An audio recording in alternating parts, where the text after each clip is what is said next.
Crank, crank, crank, crank, crank, crank, crank, wham! That's the kind of action we're hoping for today. Oh yeah, there's got him. There we go. Nice. There we go. There's a whole school of them down there. Another giant, another giant.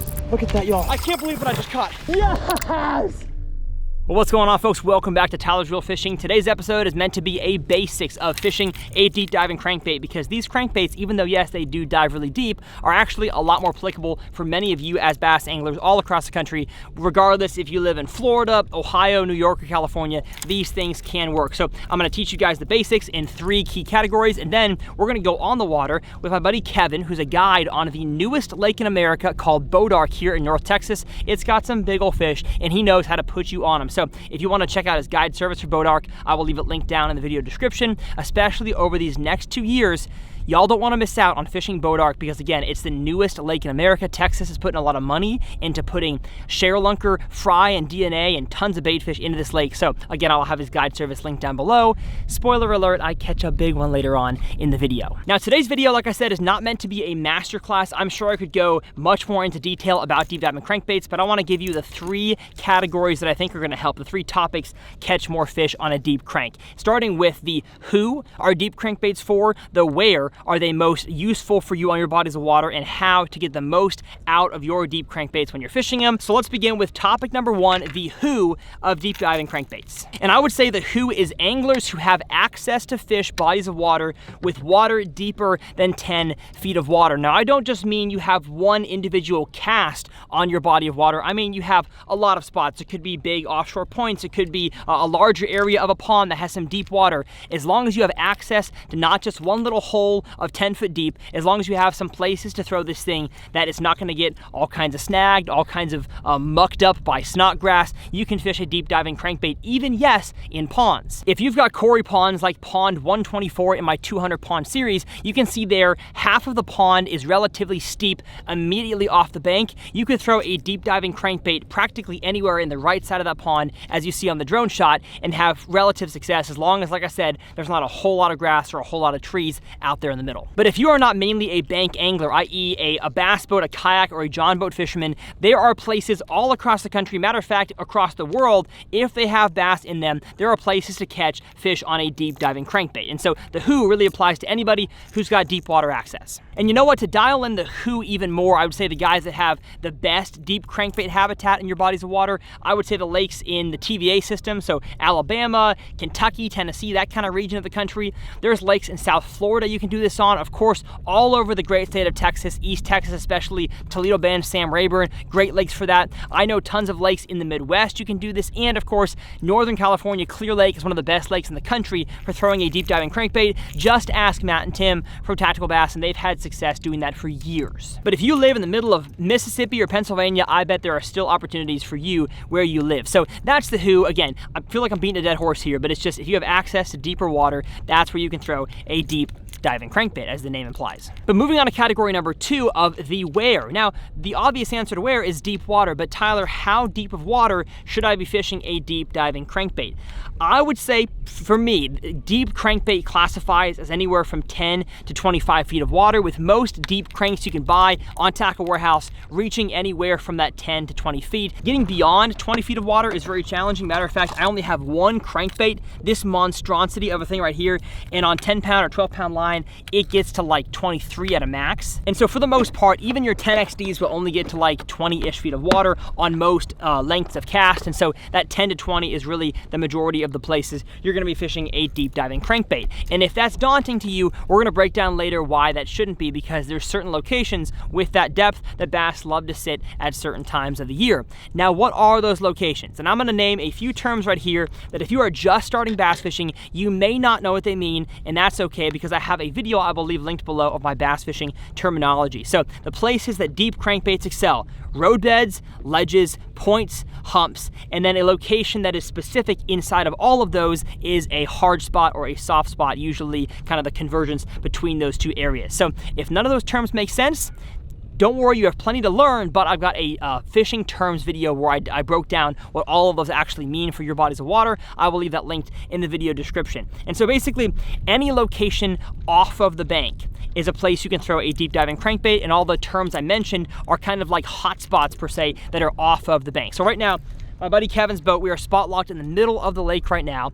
And how deep are we in right now? 23 feet right now. It may be a little bit too deep to fish it out here. Maybe I should get on a point over there or a drop off over there. But for the most part, you're not gonna be fishing these things anywhere close to the bank. Probably can't even hit the bank with like 5 full cast lengths. That's what I mean by offshore. Now, Tyler, why are the bass actually living on those locations in the first place? Why are they offshore at certain times of the year?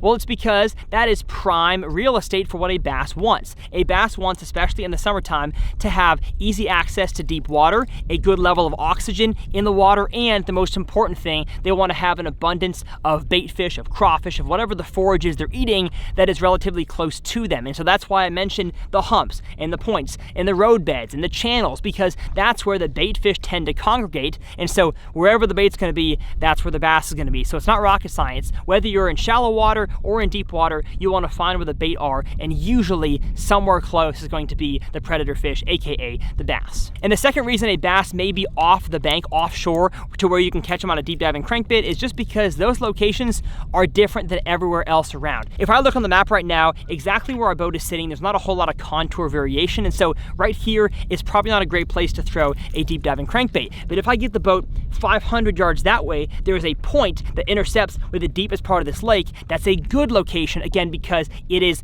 high value real estate underwater for the bass to feed on bait fish, and also it's just different than everywhere around. So if you have a small lake around your house, just find the best depth of water, aka 10 to 20 feet. At that depth zone, find areas where you have the contours changing. Maybe you have a grass edge or some offshore wood, or especially offshore rock, and that's a good place to throw a deep diving crankbait. So that is the where. And truly the best way to learn about the where on your body of water, because a lot of offshore spots are very lake specific. It's hard for me to say that on your lake they're always going to be on the points with a deep crank, they're always going to be on road beds, because it truly depends on the fish and how they set up on your body of water. So there truly is no substitute with a deep diving crankbait for time on the water. But if you're interested, I will have my offshore fishing masterclass video or playlist, whatever it is, linked down in the video description. And in that video, I teach how to read your topographic maps, and if you have access to a fish finder on your boat or your kayak, how to combine your knowledge of maps with fish finders to find fish offshore. And a deep crank is a great first lure, a great first attempt to get those deep fish to bite. So I feel like we've talked about the who, we've talked about the where, we haven't talked about the how, and a huge part of that is your gear. So I'm going to talk about the rod, reel, and line, then we're going to get on the front deck and discuss the cast, the retrieve, and the hook set, and then of course show you guys a few fish catches. Now for the gear on a deep diving crankbait, you'll notice these things are not small in size. They are relatively large as far as crankbaits are concerned. And so in my opinion, you want a rod that is longer than 7 foot. You want a rod that is a bait caster, not a spinning rod. I'm going to discuss why on that here in a second. And then you want, I would say, 10 to 12 pound line if you're not around any kind of snaggy stuff that could really nick your line and break you off. But if you're around bigger fish or timber down there on the bottom, I would say 12 pound at a minimum, working up to 15, maybe even 17. But the problem with going higher in your line is that the crankbaits are not designed to be thrown on heavier pound test lines, and so they don't dive as at least the package would say they do. So if you have a 6XD, it is designed to be thrown on 10 or 12 pound fluorocarbon, and that gets it down to that 12 to 14 feet of water. If you throw it on 15 pound test, it's only going to get down to 11 feet of water, and if you throw it on 20 pound test or braided line that has no stretch at all, it's going to get down to like 10 feet of water max. And so that might be good enough for you. Maybe you're cranking an area that is 10 feet of water, but it's full of snaggy stuff and big aggressive fish that could get you down into that cover. Then of course, yes, throw it on 17 or 20 pound line. You just have to understand the line you throw it on does affect how deep in the water it dives. Now going back to the length of your rod, the reason why I recommend a rod longer than 7 feet is because to get this thing out there, and long casts are a crucial component. I'm going to talk about that here on the front deck in a second. A rod shorter than 7 foot in length just doesn't allow you to get the longest cast possible. And I would say if you have access to having just a deep crankbait setup, I would go over 7'6" in length. I've got 2 crankbait rods here you're going to see me catch fish on in this video. I've got a 7.2, I believe it is, yeah, 7.2 medium moderate, and then I have a 7.11 medium heavy fast. And this rod here, a little bit overkill for your 10 to 15 feet diving crankbaits, and this one here, the 7.2, being, at least in my opinion, a little bit underpowered to throw a 11-foot diver. But really, you can make do with whatever rod combo you have, as long as, like I said, it is over 7 foot. And in my opinion, if it's medium heavy, you don't want it to be all that fast. I would say a moderate or a moderate fast. This Lew's Signature Series is a 7'11", and so the fact that it's so long, you can get away with having the fast action on there. But because a crankbait has 2 treble hooks, as you see right here, and a fish rarely does it engulf the entire thing, although you're gonna see one catch today where a fish did. Oftentimes a fish will come up to it and almost like kamikaze the side of your crankbait, and they're gonna get hooked right here. Having a fast or an extra fast action on your rod is not good, because as you're retrieving this thing extra fast and a fish eats it, that is way too easy to pull the hooks out of the side of a bass's mouth. You don't want to do that. You want to have a more moderate action to your rod. So a medium heavy is fine as long as it's moderate or it is super long and is designed for that. I've honestly loved the LFS series of rods, and for a crankbait like this 5XD right here that is not all that big, you can get away with a 7'2" rod, and again, it is a medium power, moderate action. This thing has been great for me for crankbaits. And because extra long casts are crucial to having success with a deep diving crankbait, I love the Lew's BB1. It is my favorite deep crankbait reel because the spool size is relatively large. It can hold a dang lot of line. Matter of fact, probably more line than you ever need. But because the spool is so large, the line flies off the spool even easier, especially if it's spooled all the way full. And so you're gonna have longer casts and catch more fish over those deep areas by having a reel like this. And your gear ratio also does matter for you gear nerds out there. So if you have a super slow gear ratio in the 5s, maybe lower 6s for your crankbait reels, you're gonna have an easier time speeding up your crankbait, but also keeping it low in the water column. If you've got a 7 or an 8 gear ratio reel, you're probably gonna reel a little bit too fast for those fish down there, and you're not gonna have the opportunity to really slow crawl it if you want. So I would say the lower 6s to the 5s is generally a better gear ratio for deep cranks. But again, use what you got. And I guess there's a 4th category that is the when category of when should you be fishing with a deep diving crankbait. And I think for the most part, fish are most active. That's why I'm making this video in June and releasing it in June. They are most active offshore when it comes to the summertime. Now you can also catch them. You're gonna see a catch later on in this video in the winter on a deep diving crankbait. Just because the water is cold and the fish may be cold doesn't mean they won't chase down a fast moving, big profile, double treble hook lure down there on the bottom, because they definitely will. But for the most part, it is a summer and winter thing. Occasionally in the fall, like I'm not gonna rule it out. It's possible to catch fish on offshore areas on a deep crank in the fall. But if it's springtime and your bass are up shallow in the spawn cycle, it's probably a waste of your time to be offshore fishing a deep diving crankbait. But with the time I'm putting this video out is the time you need to be buying these things and testing them out on your bodies of water, because it's the only time that I found fish will really school up and you can have a dang fun day catching fish after fish on this category of lure right here. So now that we know the who, what, when, where, and why practically of a deep diving crankbait, I want to talk about the cast, the retrieve, and the hook set, because all 3 of these are super crucial. So the reason why I talked about long rod is because you want to have the longest cast possible. The way that a crankbait works is that the bill dives it to a certain built, predetermined depth. So this here's a 6XD. It'll dive on a good long cast, like I said, anywhere from 12 to 16 feet of water, depending on your line size. But it's not going to dive that deep if I make a cast like that.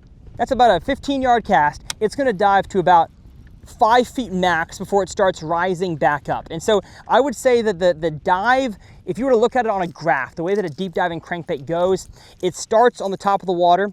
As you retrieve it, it eventually gets to its max diving depth, and then depending on how long your cast is, it stays there. And of course, in a bass boat, it comes back up to you close to where you are. And so ideally, you want it to stay at its maximum diving depth for as long as possible. That's why for a long time, a lot of guys used a term called long lining, where you make a long cast and then you leave your spool open and you troll 100, 200 yards over an area, and then start your retrieve, which, by the way, that's a stinking long hook set away from where your bait is. But what that does is it gets your bait quickly down to its max depth, and then it just sits there for as long as you can until it comes back to you. And so, again, the whole goal is to have your bait in the strike zone where those fish are in offshore areas as long as possible. And so that's why your rod is so crucial to getting a long cast. Now, in my experience, I would say in bass fishing in general, if you watch my videos, I don't do a whole lot of casts that are like this.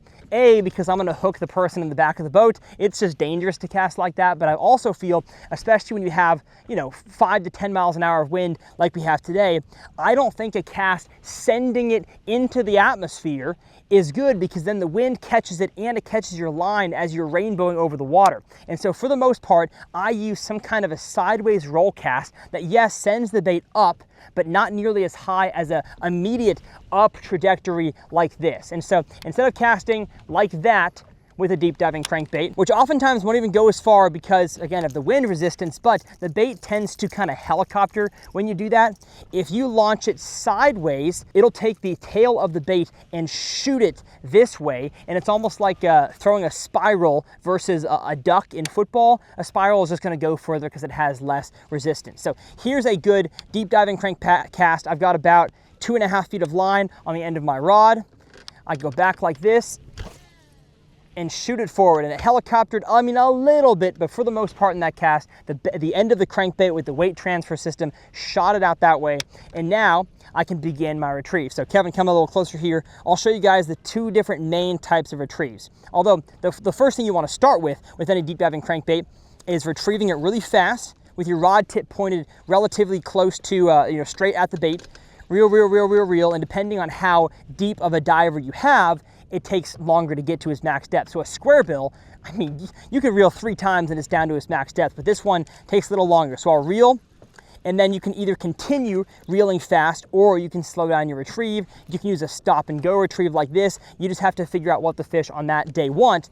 But by the 2 retrieves, I mean the angle of the rod tip. So I'm gonna make another cast again, shooting it out there like that, crank down, and you'll see an image of Cole Floyd, MLF angler on Kentucky Lake, and he, at least on this video that I screen recorded, likes to crank with his rod tip pointed straight at the lure. And the great thing about that retrieve is that when you get a bite, your rod tip is already like fully making contact with your line going towards your bait. And so when you get a bite, you can immediately swing and set the hook. The second retrieve, you're gonna see Brent Ayler, another MLF angler, just a few minutes later on the live stream from the last tournament. And the way that he was retrieving his crankbait was what I call the feel and reel. And that is, he was getting his crankbait down there to the bottom, but instead of just like, you know, bowling a china shop, dredging his crankbait down there, he was feeling as he pulled, and then reeling in his slack, and then feeling as he pulled. And I think that's the better way if you really want to feel what's down there, because again, if you're not making contact with the bottom on a crankbait, you are missing out on catching fish. You can catch them in the column, but for the most part, it should be a bottom contact. I don't mean like dredging, but a bottom, at least ticking the bottom lure. And so that's kind of the 2 main ways. You can crank it really fast, pointed at it, or you can do almost like a Carolina rig drag. And then when you reel in your slack, you're almost letting the bait kind of float a little bit and then back down. And if you do the feel and reel correctly, you can really have a good understanding of what's actually down there on that deep structure, whether it's like, okay, this is mud, and then ooh, bump, maybe some rocks right there that if you were cranking fast like this, you might not have the best feel for. So you just got to find out what the fish on your body of water like, and if you're using a deep crankbait to feel what it's like down there, use the feel and reel approach. All right, now we're going to talk about the Hookset. Because you're reeling a crankbait relatively fast, especially a deep crankbait, I found in the summertime, it's better to give a really fast retrieve, kind of stop and go, as opposed to slowly creeping it down there. But even at that point, the fish is gonna hit it either sideways or usually going at the head. And so as you're retrieving, the fish almost hooks itself. So there's no need to feel and then swing on them like that. That's probably gonna be incredibly hurtful to your hookup ratio. So you're gonna be retrieving like this, feeling what's down there, and then all of a sudden, ooh, there's a fish. That's literally what the Hookset looks like. And as long as you keep up tension as you're fighting it, of course the fish could jump and they tend to throw big crankbaits, but as long as you do that right, just again, I'll show it to the camera, it's hardly a Hookset at all. Crank, feel what's down there, got him. That's all it is. Now, one thing I'll say about the feel and reel retrieve is that if I'm dragging and I get a bite right here, I am gonna have to reel really fast and then kind of give him a little more business, but for the most part, you're gonna feel a bite somewhere here in the beginning, and if you kind of wanna hedge your bets, don't pull too far to where you have a lot of line to pick up. Just kind of pull maybe to kind of like middle of your chest, and then reel, and then pull, and then reel. That way you don't have a whole lot of stuff to pick up before you need to set the hook. But for the most part, just like a shallow crankbait or a medium crankbait or even a vibrating jig or a spinnerbait, the Hookset is simply reeling your bait in, feeling the bite, and pulling just like this. And again, keeping tension, is super crucial. So that right there was the who, what, when, where, why, and how of deep diving crankbaits. Now, like I said, we're gonna go on the water with Kevin on the newest lake in the country. Again, Kevin's guide, I will leave his number linked down in the video description to catch a few on the deep diving crank. Now, the crankbait is not just the only lure that catches fish deep, especially once you've thrown the crankbait, a football jig, a Carolina rig, a drop shot, all great lures to fish with offshore, and I talk about that in the offshore masterclass. So you're gonna see some fish catches that are not deep crankbait, but the whole goal of the next section is to exemplify the deep diving crankbait in action so you can have some confidence using it. Let's get to boat arc. There they are. That's a bunch. Those are all small though. Yeah. Swing on them, Kev. Oh! Hooked up. There we go. Let's go. We found us a skoo. The nursery. Hey man. We'll take it. Every kid starts in the nursery. That's right. Y'all can see, just a nice old swing hook set got him. And he is not big, but he ate a 5XD, so I love him. What color is that? Wouldn't you like to know? Kevin asked for color. I don't know, to be honest. I'll put the Tackle Warehouse screenshot there, letting you guys know. I think it's lavender shad, maybe, but it's got red on the bottom. So speed crank to get it down, and then slow my retrieve. Nope, not a fish. That was a tree. And I'm guessing that just gives you like supreme feel of what's down there. And Cole Floyd was just burning it. Oh, I've got a fish. No way. There you go. Oh my goodness. Oh, dude, he's dogging you. Oh, that's a nice one. For this spot, at least. I don't know what retrieve I just used to get that fish to A mixture bite, of both. but I was telling Kevin about what you guys already saw, which is the two different retrieve types. Honestly, I think he bit on the burn. Yeah, and then you paused it, I think, and he slammed Goodness, it. dude, he absolutely smoked it. Like he did, it's down the hatch. Gosh. You got him? Yeah, I got him. All right. Absolutely choked it. Oh, dude. Crankbait is G-O-N-E. Like, look, oh my gosh. Can I get your pliers? Yeah. That's crazy. All right, Mr. 5XD. Got me old chunky donkey one. And I don't know if it was the retrieve switch that got the fish to bite, but again, it's always better to try something different if you're not getting bit, whether it's go faster and then go slower, or go slower and then go faster, or stop and go and stop. The fish will tell you what they want eventually, or they just won't bite it at all. Why did he slow down? Mark a waypoint, 100%. Wow. Yeah. 100%. Nice job, buddy. Thank you, sir. Thank you. We do appreciate that. We call that the bent rod pattern. Man, how naive am I to wonder why he slowed down right in front of us? Yeah. Don't do that, folks. Find your own spots. All right, let's go get yours. Kevin got stuck. I told y'all that's one of the problems with deep crankbait fishing, is that you are at the mercy of whatever is down there to not get stuck on it. It's gonna happen. But good thing I have the Auto Retriever by Ottifo. I don't know how well it works in deep water on a crankbait, but it worked first try with me on a jig the other day. Oh, hey. Came off? I think so. Hey, we're good. Don't even need this. Golden. I'm gonna get a rattling rage craw. All right, like I said, we're gonna have a few moments where we don't throw a deep crankbait and we fish a Texas rig or a Carolina rig or something just to kind of clean up the areas. So we fished this area, had a few bites, then the bass got used to our deep crankbaits, and so now we're gonna throw a few more things, and Kevin had a bite just now. Dude, he took my entire bug. Oh, Gone, no, dude. right? Oh, and he bit my hook out. Huh? But majority of them are on the edges. I got it. Are we gonna fish that edge over there? Yeah. Okay, let's go do it. We've exhausted this side. Let's do it. Here's the deal, deep crank fishing. You wanna pass that crankbait almost like a Jason Williams highlight reel, as opposed to like a Tim Duncan over the shoulder lob pass. Like this, usually not nearly as effective as like that. There's one. Oh, hey! Cousin Kev's got one. Nice. Now I'm gonna get this stick off and I'm gonna get right back to where he was. There we go. Nice little guy, little 6XD.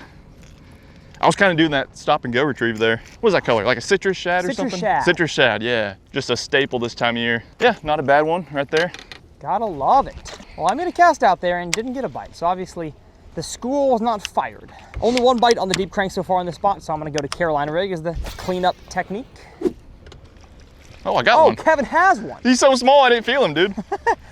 Get in here. Yeah. Now I did stop throwing the crankbait to go to the Carolina rig, but he is up 2-0 on me on the spot. So when that happens, you and your buddy are fishing, possible that, at least for that spot, they like that color more, or he's making the better cast, or his retrieve is different. And so gotta be in tune with what your friends are doing. But I'm dragging a Carolina rig and I feel them rocks. Drag, drag, drag. Oh, I just got, that was weird. I for sure had something. It almost felt like they were hitting my weight. I was just about to say, let me know before you said that. Too bad. Oh my goodness, you just launched him out of the water. I thought he was bigger. I gave him another hook set. He was not. All right. Carolina rig, how about that? Like I said, you can't expect, by the way, single scoop, you can't expect to catch every fish on an offshore location on the deep crankbait. Yes, I love starting with that, and that can usually ignite the school, but eventually they're gonna die down and you gotta try something funky. I know Alton Jr. throws a dang Emo Kamushi offshore to finish off a school. Now he throws a prototype, what'd you call it? Let me call it the G Crazy. It's a 16-inch worm or a 20-inch worm, and you Nico rig it. It's the funkiest looking thing, but you gotta throw something soft plastic usually at the end to try to pick off one or two more, and that's what I just did. There we go. There you go. Get out of there, big Good dog. one. Oh no. I think I killed him. Uh-oh. What? Red line hooks. Oh, he's got something wrong with him to begin with. Yeah, he was cooked to start. Yeah. Well, we slid up above the spot that we were catching him on a deep crank, and I got one flipping a rage craw, but he doesn't look very healthy to begin with. Potentially his last meal, but hey, you know what? He got his 15 minutes of fame, so enjoy the rest of your short life, buddy. I'll tell you what though, swinging with braid feels good. Oh, did you see my rod tip? I did see your rod tip. Oh, dude. You had him. That's what I'd say. You just like plug it in. Goodness, big old school of small ones, brother. Oh yeah. Got him. There we go. Nice. Are you gonna There spot we lock? go. There's a whole school of them down there. It's the nursery. Double hooked himself. Caught him. Back on the crank. We returned back to the first spot, and I made a cast back out there, and it looked like there was more fish than there were the first time we were here, which is great news. Sometimes you finish off an offshore spot and there's nothing left. Other times you come back and they've brought their friends. We love that. Your friends want to bite again? Yep. Got him. Is Let's that the go, 5XD? baby. Let's go. Hey, hey, hey, hey. Oh gosh. Hello. All right, well, get back in there. Here we go. I knew it wasn't two and done. Get in here. Okay, they school up. Yes, sir. No grandes, a bunch of single scoops. But that is still fun. Got him? Yep. All right. Doubled up. Or almost doubled up. Nice. There we go, another 5XD fish. All right, and just as quick as they were on, they're off. But seeing how small all these were, we're not going to spend a whole lot of time left on this spot. One more cast to the very edge. No, bad cast. All right, let's go.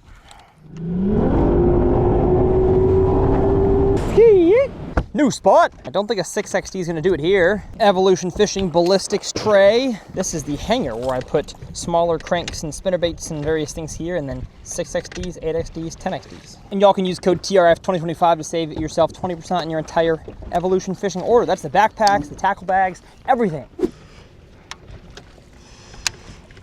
Oh, goodness. No way. Actually? Yeah. Oh! Bye-bye.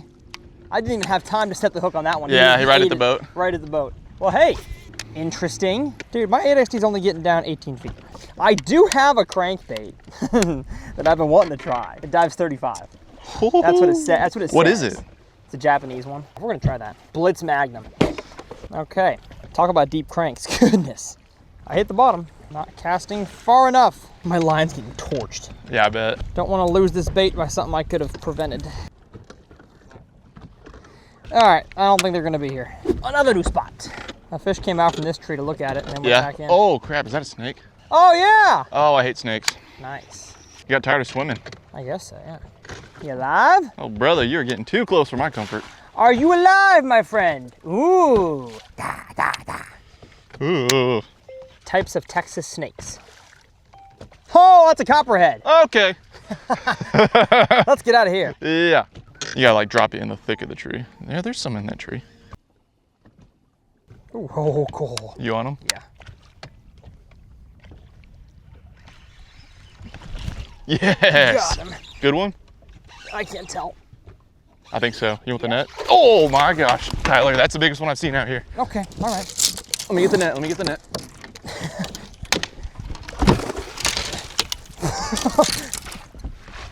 Get in that net. Get in that net, Kevin. Come on. Yeah. Come on. Oh, baby. Oh, baby. Oh, baby.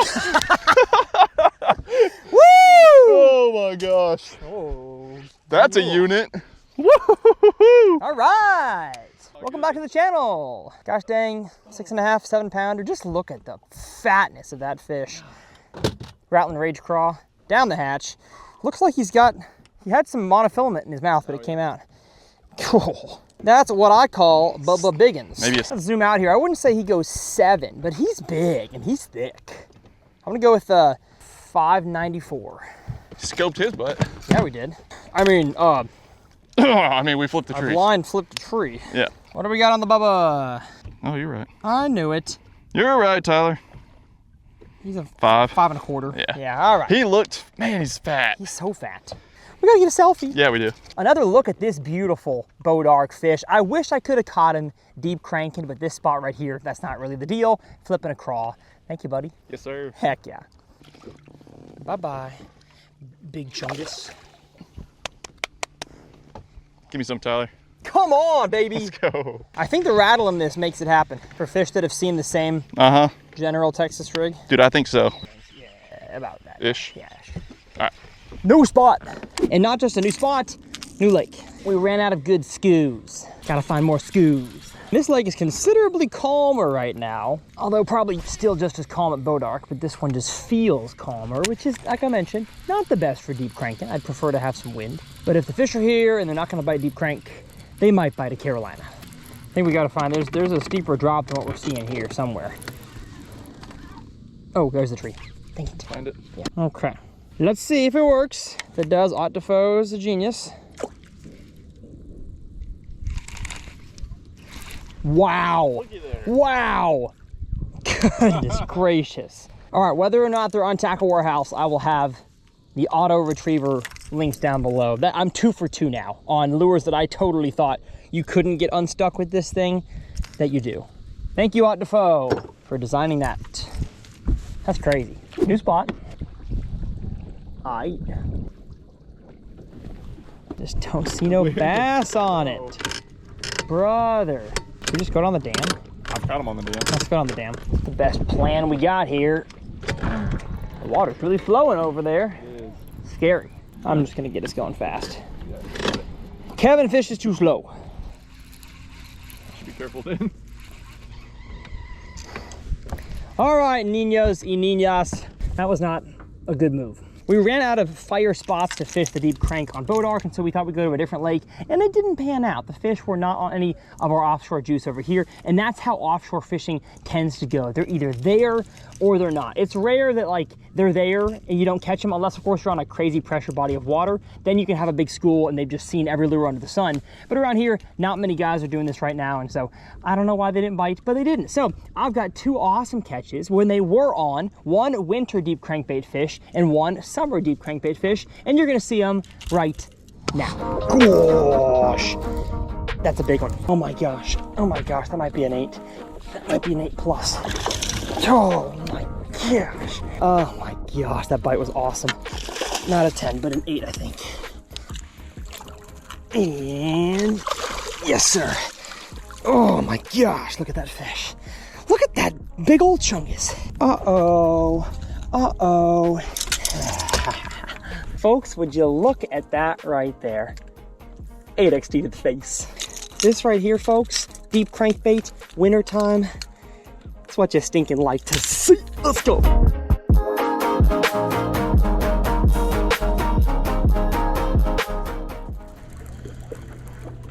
Oh my gosh. Holy cow.